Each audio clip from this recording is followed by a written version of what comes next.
Après Kobima prison et Makala, première sortie médiatique, évêque Pascal Mukuna, Pessi Plan B, Djedje Mouyamba, Pessi Bisoba détail.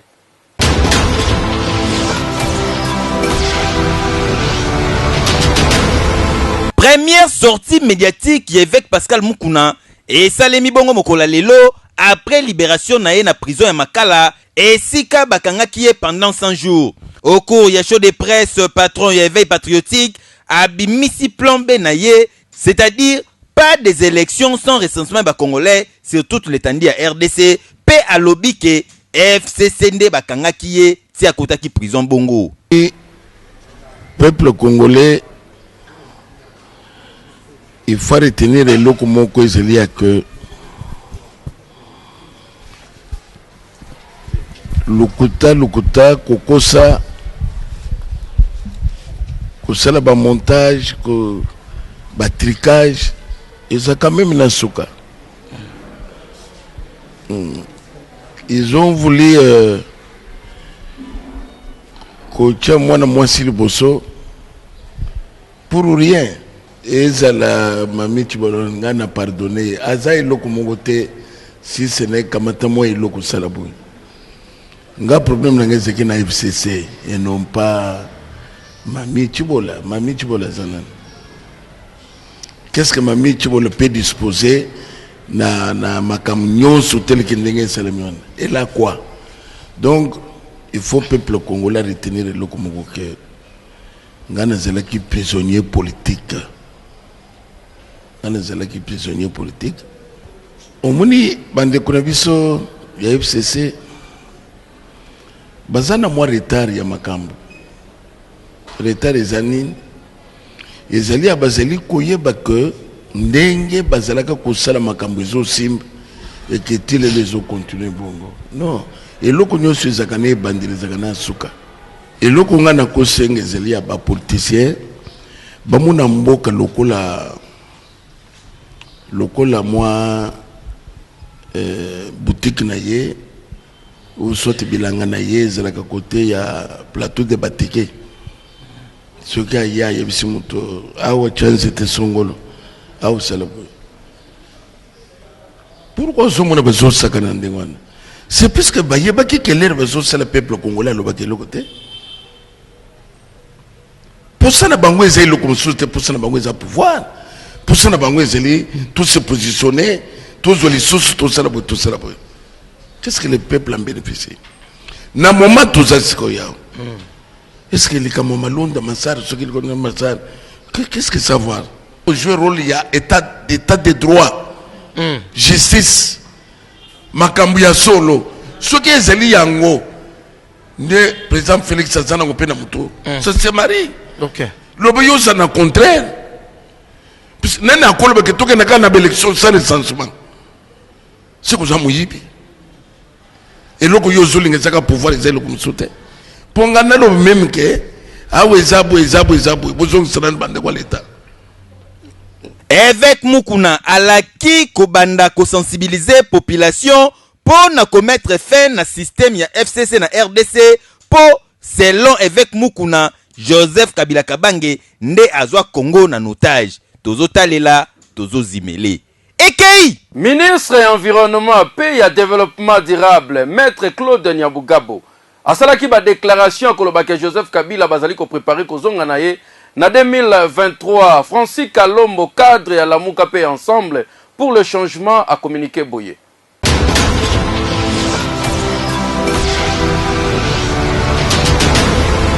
Déclaration naye asalaki na kolozi na Lualaba. Na matinée politique que Joseph Kabila kozonga na ye ezali slogan te mais ezali réalité a kozonga na pouvoir a confirmer pe azali ko insister que ba azali ko travailler pour na yango nani wana ministre en fonction ya environnement pe ya développement rural maître Claude Nyamugabo maloba na ye et pelisi moto côté politique honorable Francis Kalombo cadre ensemble pe à la muka a lobby boye. Ce qui est anormal. Ce qui est anormal, c'est le fait que le ministre se déplace aux frais de l'État, Mbongo à l'État, en mission à l'État, accueilli pour ça la déclaration politique qui n'ont rien à voir la mission ya Kendeli. Ça c'est totalement anormal. Il y a qu'au Congo, on voit des choses comme ça. Dans Mboka Moussoussou, ça fait passer à démissionner. Mais le Gola Batouazanga Sony. Mais voilà, c'est ce que nous sommes en train de vivre. Ça c'est anormal. Un ministre en fonction, sur un petit ticket, il y a une manifestation politique, il y a un libre. Mais sur un qui est en mission, il y a service, il ne peut pas aller faire des déclarations politiques s'il est en mission de service. Ça, c'est inadmissible. Il faut à un moment donné, mentalité, on va se changer. Mais moi, ça ne m'étonne pas. Le CCC n'a jamais travaillé pour l'intérêt du peuple congolais. Et le CCC a aussi jamais travaillé pour l'intérêt du peuple congolais. On va travailler pour l'intérêt n'a donc, si vous allez bien, la déclaration des flatteries. Les flatteries et les ancien président de la République, et la limite que à Ousepela. Et dans ma déclaration, on va flatterie, tout le monde nous a dit qu'il à l'Odiboye. Et dans on va flatterie. Alors, flatterie, au Tomambokate, ma capacité de message à Bilo Andemana, est-ce que pour Yazonga, ils ont dépendre de la ligne. Ils ont dépendre d'un comportement, il y a des ministres, voilà. Aussi, les ministres, ça malamu. Bango basalaki malamu pour le peuple congolais. Le peuple congolais, mais pour le peuple na côté piloté. Et donc, on va essayer de non, il croit à la tricherie. Mais aussi, peut-être que le peuple n'est pas plus cautionné ce genre de choses. Moi, je pense que même si on a travaillé pour mon continent, ce genre de déclarations, ils ont fragilisé les droits pour mon continent. Ils ont fragilisé, ils ont intimidé, on a ma flatterie. Ils ont la place. Mais en tout cas, là, on a toujours la politique. Est-ce que le mois, on a été les gens qui va faire classe tous les jours. Hein? Donc, en tout cas, là, on a la politique dans Zali. Le problème, c'est que 2 ans après, à peu près, à Yende, au siéger dans le Parlement, nous espérons qu'on continue à siéger, mais de toute façon, lui, il est sénateur de droit. À siéger, on l'a répété, puisqu'il est des droits. Donc, puisque quand on a un titre de droit, eh bien, on ne démissionne pas. Et puis, on va monter, à moins qu'il va modifier loi, va modifier disposition et la constitution, où il va s'alaquer, à voir si qu'on a la paix sanctionnelle et mais sinon, il y a d'ailleurs, on considère le statut d'un ancien chef de l'État comme sénateur. Donc, Babylon est belé pour la haie, à capable de la route. Mais, pour ce moment, il y a un cas il faut qu'on ait modifier la constitution pour permettre à vos zones là, de travailler. Ce peuple de toujours, c'est la banque Bayanango. C'est le but qu'un tout ancien chef de l'État avant sénateur, alors que le mandat est sénateur, ils incompatible dans la fonction sur l'Italie, à cause de la même pas premier ministre, oui, même pas la ministre, parce que dans le la vision contrairement à France, tu ne peux pas être au même moment sénateur et puis à la ministre qui dit la mandat est interdit dans la Constitution. Donc, il y a le rôle à vie et qui ne peut pas démissionner. C'est là où ça fait. Rédaction ya Kalboul mag réfléchir par rapport ya l'enlèvement où ezali kosalema na ville province ya Kinshasa. Contrôle na yango kulu na insécurité na ville province ya Kinshasa. Soki bakangi lobi kuno mona batiki bango justice ya mboka na biso na mosala makasi bolanda reportage oyo.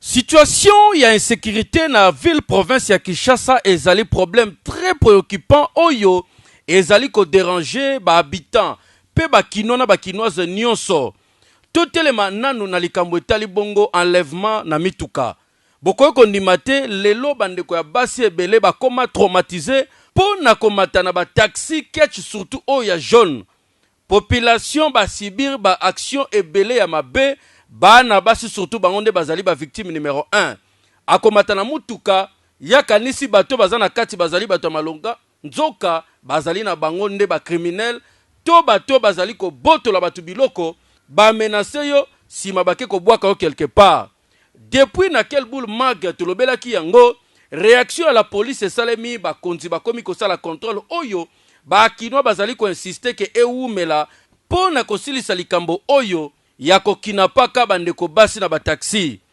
contrôle ezali ko salema partout ba fruit nango zali ko mona na ndenge tolakisaki bino bandeko ebele o bazali deja ko kanga ndeti ba o bazui 5 ans na bango ba kei ko se retrouver na prison ya makala mais to kota muke côté justice ya mboka na biso la plupart bandeko ebele oyo bozomona ba kanga bango batikaka bango sima nango bazo lisusu ko bandela ba même crime ya konyokola ka population même ministre de la santé Teni Longondo na gouverneur de la ville bazali ko kamwa koma batu oyo déjà bakanga mais suka nango bazo bima lisusu ndenge nini la plupart des Koulouna qu'on nous a présentés ici avaient déjà été arrêtés l'année passée, même en 2018.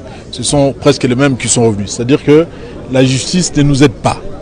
On arrête des Koulouna et quelques temps après, ils sont relâchés moyennant une petite amende.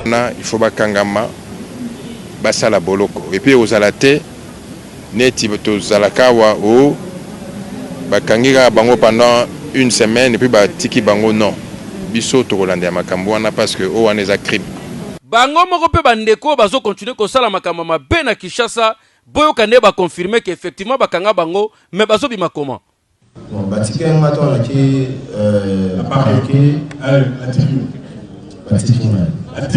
oui, baseni amende depuis batiki.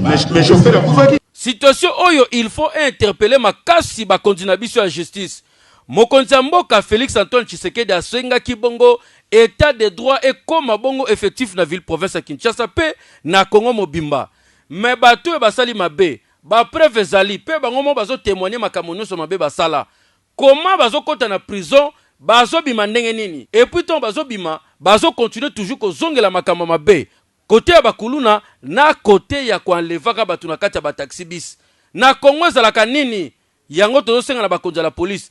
Awa bobandi contrôle oyo bokene nango tina suka nano salita un mois te tomona ka botiki na bino ba barrière et puis bandeko basi ba continuer toujours kolela tozo talela tozo zimele dossier oyo ekokende ti wapi eke yo oui 13 parlementaires ba députés nationaux ba tambola ki basali ba consultation na ba parti politique na ba leader politique ya République démocratique du Congo bazali ko proposer bongo réforme ya loi électorale ba mona ki chef de l'état peut déposer proposition à loi à niveau de l'Assemblée nationale.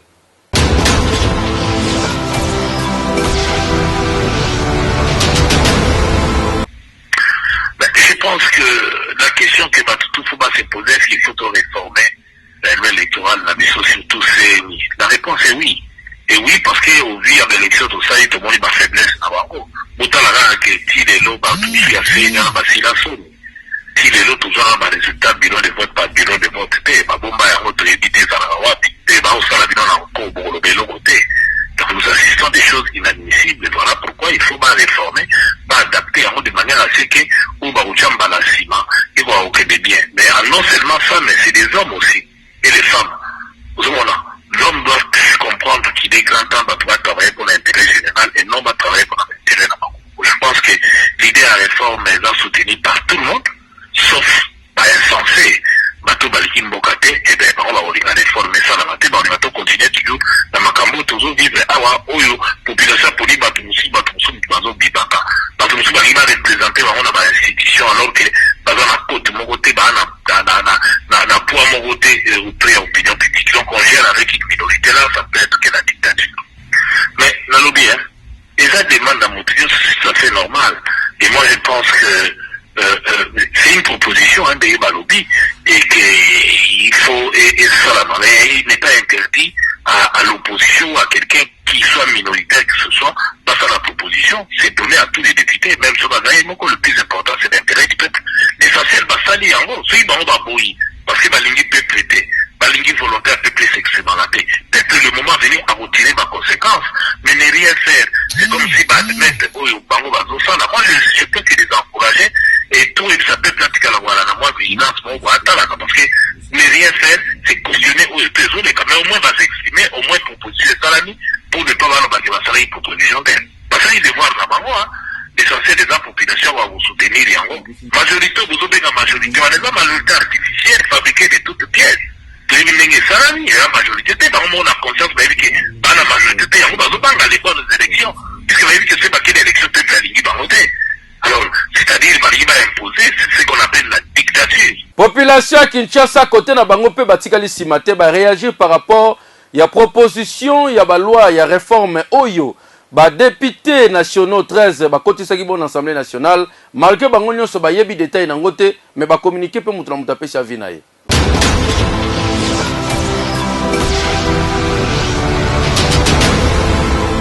Non, ba réforme eza mabete.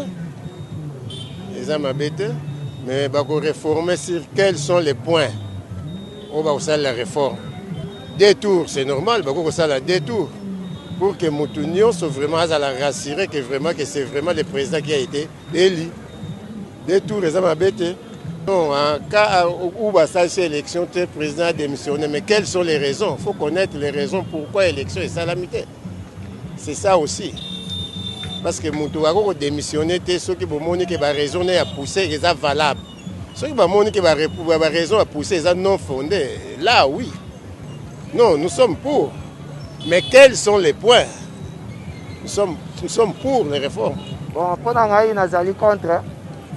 Parce que balona bat bavotango eza bango basala kango parce que ezalaka na intérêt na bango mais lelo tellement baza sous na pouvoir te bamoni déjà que baza de libanda pouvoir baningi bakotisa réforme ana po esalema mais kala nyonso wana po ani basala kango te yango nde nazoloba boye batu ya FCC batika kosala complot contre tout un peuple congolais bazali batu ebele bien sûr. Mais oyo baza lokola ba initiateur ezande bango bato FCC to ebi déjà plan na bango bazo sala mais soki eza pona intérêt na biso peuple eza mabete mais soki ezali contre peuple congolais biso peuple to hotelemela bango tina soko pona ngai nazali contre pourquoi parce que bazolo bakeno soki ke lelo chef de l'état organiser ba élection te c'est-à-dire que il faut démissionner. Mais il faut que raison ne ko tinda que a démissionner à organiser ba élection té. Parce que tout monde bango awa ba glissaki. Élection et salamaki dernièrement en 2016.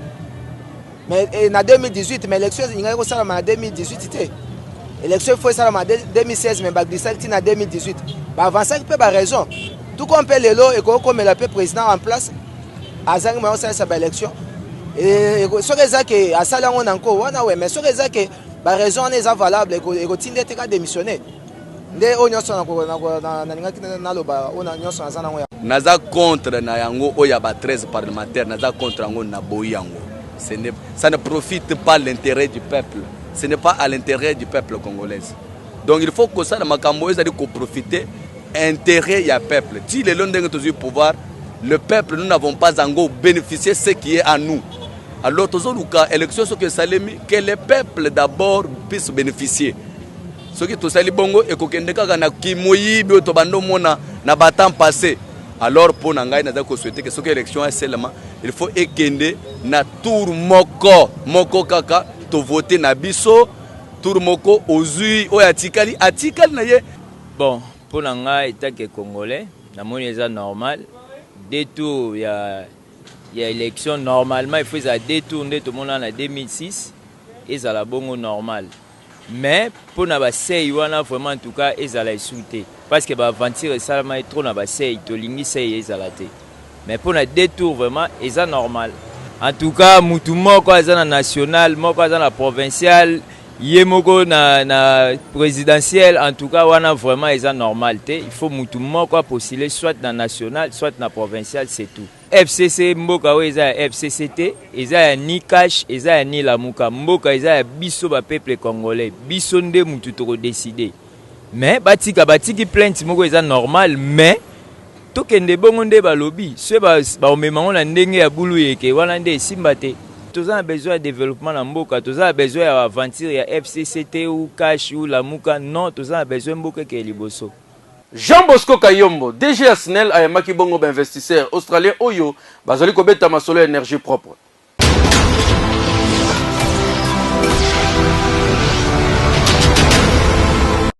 Na souci ya koluka ko améliorer likambo tali électricité na République démocratique du Congo, numéro 1 ya Asnel, Jean Bosco Kayombo ayambaki bongo une forte délégation ya investisseurs australiens oyo bazali bongo spécialisé na industrie verte bayaki kosolola na Jean Bosco Kayombo pona kotala na ndenge nini bakoki kosunga société nationale d'électricité na côté tali ba projet moko ezali écologique. Délégation ekumamaki bongo na monsieur André Forest oazali président fondateur ya entreprise Fortecue Metal Group bango baye na République démocratique du Congo pona kotala ndenge nini bakoki kosunga industrie verte na RDC. Ba échange salemaki entre numéro 1 ya SNEL Jean Bosco Kayombo oya talisaki bango vision ya mokonzi mboka na likambo tali électricité pe énergie propre oyo zali ko respecter environnement na esengo pe na souci ya koluka accord esalema entre SNEL pe na ba investisseur oyo ba projet ya ndenge na ndenge pe ya minene betamaki na kati ndenge ba explication epesami na DG SNEL Jean Bosco Kayombo. La société qui est venue nous rendre visite est une société australienne. C'est une grande société qui est spécialisée et avec une plus grande puissance financière dans le financement des projets verts. Des projets verts, donc sur le plan environnemental, des projets qui ne polluent pas. Alors ils ont eu l'idée d'utiliser la grande concentration d'énergie électrique qui se trouve dans le cours inférieur du fleuve Congo. Donc à partir de Kinshasa jusqu'à Matadi, il y a des rapides. Pour eux, il fallait développer donc les différentes centrales qu'on peut construire sur ce cours inférieur du fleuve Congo afin de produire l'hydrogène. Donc de produire l'électricité. Cette électricité va permettre de transformer l'eau en hydrogène et cet hydrogène va servir pour la production et la transmission, l'alimentation des industries vertes qui vont faire des engrais. À la place des engrais chimiques, on aura des engrais bio pour produire l'hydrogène pour pouvoir utilisé dans les véhicules parce que les véhicules du futur auront comme carburant l'hydrogène. Et c'est tout un cycle fermé qui pourra permettre à ce que, avec la grande concentration d'énergie électrique à Inga et à Pioka et à Matadi, on peut produire l'hydrogène et faire des industries qui vont pouvoir développer le pays et donner beaucoup d'emplois. Concentrer toute l'énergie que nous produisons localement pour la transformer localement et donner la main d'œuvre localement. Il faut qu'on précise que si Mayaba échange na bango un accord de confidentialité zomaki entre SNEL na société australienne Oyo na mikolo ezali koya ba projet minene ou ezali ko respecter environnement ou ezali ko respecter écologie et ko salema na RDC grâce à directeur général ya SNEL Jean Bosco Kayombo na ba investisseur australien Oyo boende zalaka na SNEL mosalezo continuer ko salema kitoko ekei na cyber café Jaffa réalité a prise en charge des amamalo kutate bota la gagner mo zalaka na Kinshasa a comment vivre en États-Unis d'Amérique qui vient déjà changer devait loterie ba vie zali ko changer prise en charge na ba cyber café Jaffa.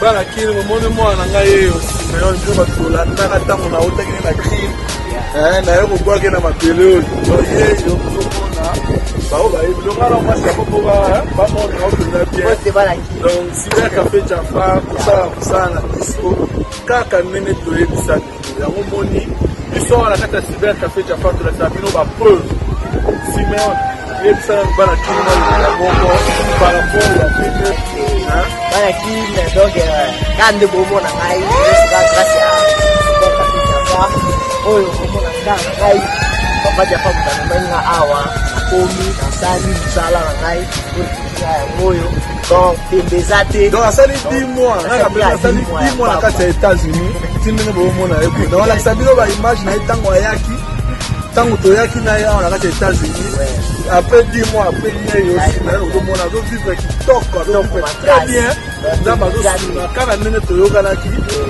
cyber café Jaffa tosala kusana biso bala cyber café Jaffa kozala tokosunga tango okoma awa bani kosala ozongisi mbongo yango omoni ndeko na biso Simeon yeyo donc na kati ya États-Unis na mutuka na ya kutaka jeep na eneni na yedo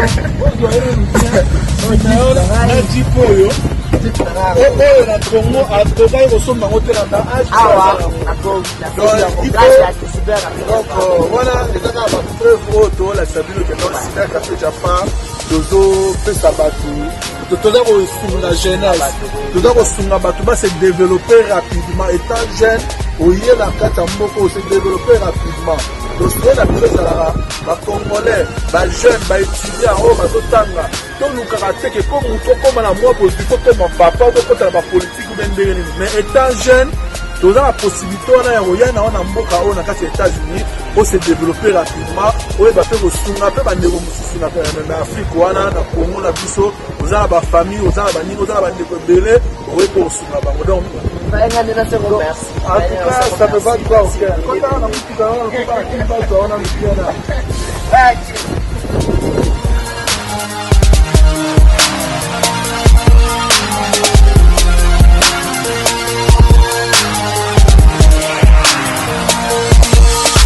na commune ya Selema na quartier Mwanantunu. Problème kaka ya disjoncteur ndezo déranger bango, mais coureza na ona kata cabine to sengi na mokonza snel abenda matoi na bateau bazali ko travailler na Selema surtout service ya kuna bosa la musala mabebwe po nini.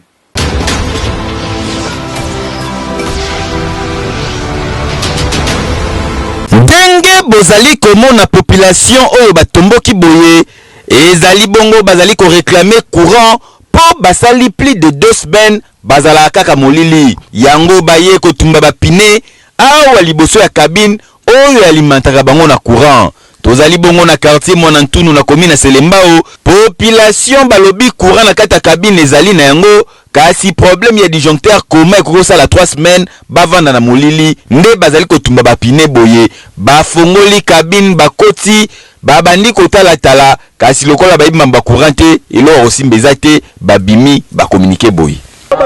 Tozana sima prison tokoza na insécurité boyetin et surtout tozana quartier Mwanantunu tozana avenue Matuba justement na coin avenue prison mais compte pardon tozana insécurité makas tala ba yokata biso courant samedi et les dimanches to courir na kamoko très difficile ba bomé mwana mbali moko pona na insécurité ozomana tozana sima prison tokoza na courant te batu muso tozana ba lumière mais biso wa tosali presque 2 semaines tozana passe à mai tozana passe à courant tokoza na bomulila boyetin tozana sima prison mais tozo souffrir ba kuluna makambe belé lu kamo wezo sala mapona nini insécurité tozana ba bloka boyetin mais à partir quand bakati courant les samedi dimanche beko bomba mbona mboluka na sima kana maveni awa na sima ya malubimpa papa Felix lo kutangila tetu Zembu apa tulini Zembu to mai lutatu kura lutatu tutu keba nuze malubi bita mu télévision telu tulo pamana kabijito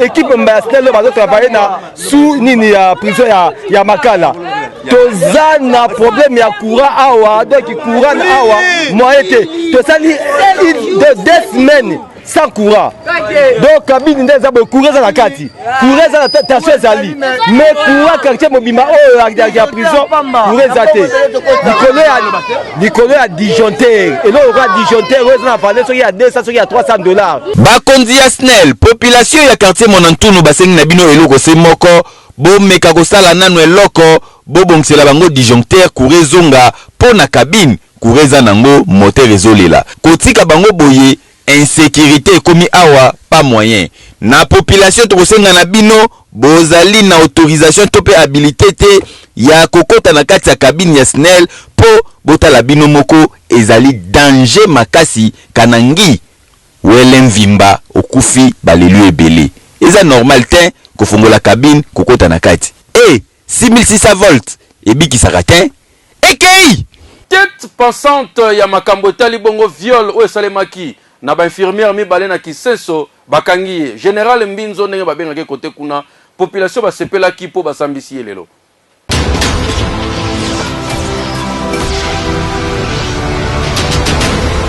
Final peut poser la question au prévenu Mbinzo. Est-ce qu'il connaît le centre de santé révolution, oui ou non? Est-ce que vous avez vu Sanzo? Papa. Oui, papa.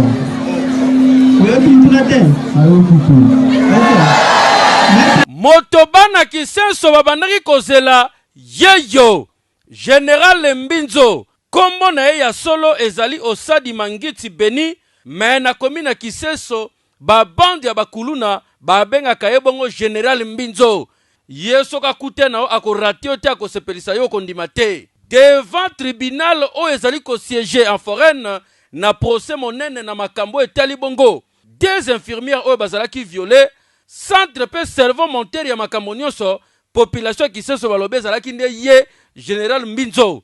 La police etie maboko après avoir baninga na ye déjà oyo baza ko se retrouver na Makala 20 ans de prison bazwaki général Mbinzo procès nezalaki kosalema po ba juge balingaki bayeba ba fe nyonso a expliqué à pesa comment a montaki kuwana pona bakene kokotela ba malade na kati hôpital ya Kiseso tie kende kosuka na viol ya des infirmières oyo bavi na bango ekomi traumatisé. Topesi coup de chapeau na général Kasongo pona mosala ezali kosalema. Population ya Kisenso ba insister pe ba lobby, il faut ba mona kimia pe bato nyonso ba violaki ba infirmière, il faut ba se retrouver na prison. Dossier oyo ezali vraiment à suivre. Bato nyonso oyo ba participaki na viol ya ba infirmière bako se retrouver na makala. Boni melangai. Oui. Avant aussi les sakel boule maga mokolelo topesi joyeux anniversaire na Betty Mulongoi ozali ko fêter anniversaire na mokolo lelo.